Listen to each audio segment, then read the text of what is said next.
বাবা সোহেল, হ্যাঁ বাদান। একটু দাঁড়াও, তোমার সাথে কিছু কথা ছিল। হ্যাঁ বাদান, বলেন।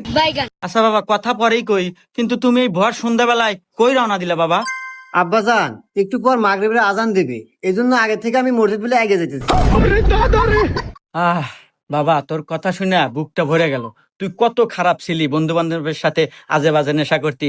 যাক, তোকে যে আল্লাহ এত ভালো বানাইছে, এজন্য আমি আল্লাহর কাছে শুকরিয়া আদায় করি, আলহামদুলিল্লাহ।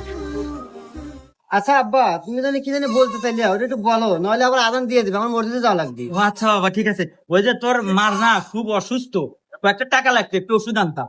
ও আচ্ছা আব্বা, দিতেছি। रुको जरा खत्म।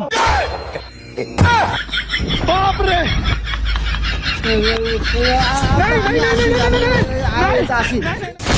বন্ধুরা, কি বুঝলেন? পোশাক এবং লেবাস দেখে